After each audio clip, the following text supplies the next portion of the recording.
तो नमस्ते प्रणाम स्वागत बा रउआ सबके राइटर केपी राज के चैनल पर। और सब बताइए आप सब कैसन बानी। उम्मीद करते हैं रउआ सब भी बढ़िया होखब, अच्छा होखब। तो रउआ सबन खातिर लेके आ गइल बानी बिल्कुल दर्दनाक, बिल्कुल ब्लास्ट, बिल्कुल खतरनाक मैटर। भोजपुरी ट्रैक पर भोजपुरी हिट गाना प्रेमी प्रेमिका के स्पेशल संग लेके आ गइल बा रउआ सबन खातिर। उम्मीद करते रउआ सबके बेहद पसंद आई। लेकिन इससे पहले रउआ सबन से एगो बात कहल चाहब कि अगर रउआ गायकी में इंटरेस्ट बा आ गायकी कल चाहतनी, गायकी रुआ के पसंद बा, रुआ के बढ़िया बढ़िया मेटर नहीं मिलत, बढ़िया गाना नहीं मिलत, बढ़िया से तुकबंदी नहीं मिलत, बढ़िया रुआ सबन के म्यूजिक नहीं मिल पाओ, तरुआ अगर हमारा चैनल पर आ गए बेन तरुआ सबके निराश भइले की जरूरत नहीं है।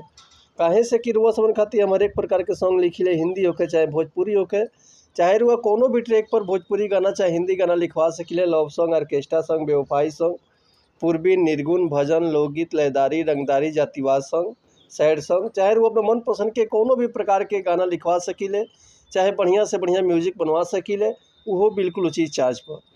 तो ये से कहल चाहब रउआ सबन से कि रउआ अगर हमारा चैनल पर आ गइल बनी आ चैनल पर पहला बार बानी, चैनल पर बिल्कुल नया बानी, तो चैनल के सब्सक्राइब कर ली, बेल आइकन प्रेस कर दी, ताकि कोनो वीडियो अपलोड करी तो सबसे पहले नोटिफिकेशन रउआ सबन के मिले।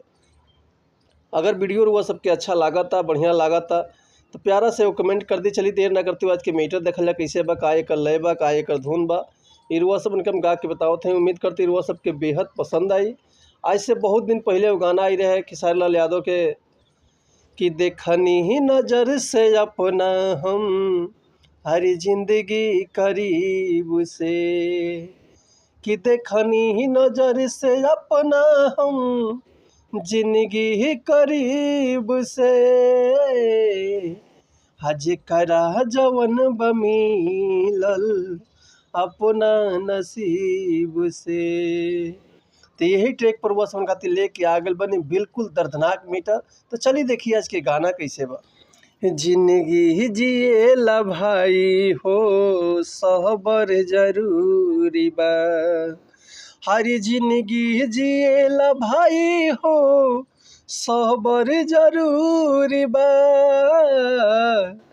हर एक तई निशान के एगो लभर जरूरी बा, हर एक तई निशान के एगो लभर जरूरी बा, पहुँचेला दिल के दर्द से, हरी पहुँचेला दिल के दर्द से कभर जरूरी बा,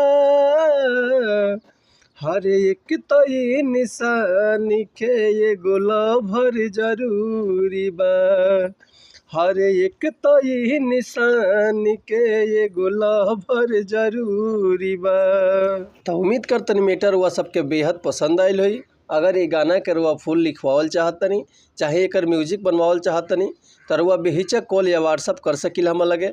हमार कॉन्टैक्ट नंबर बा 81 78 24 48 75। तो रुआ कॉल या व्हाट्सअप कर सकतनी।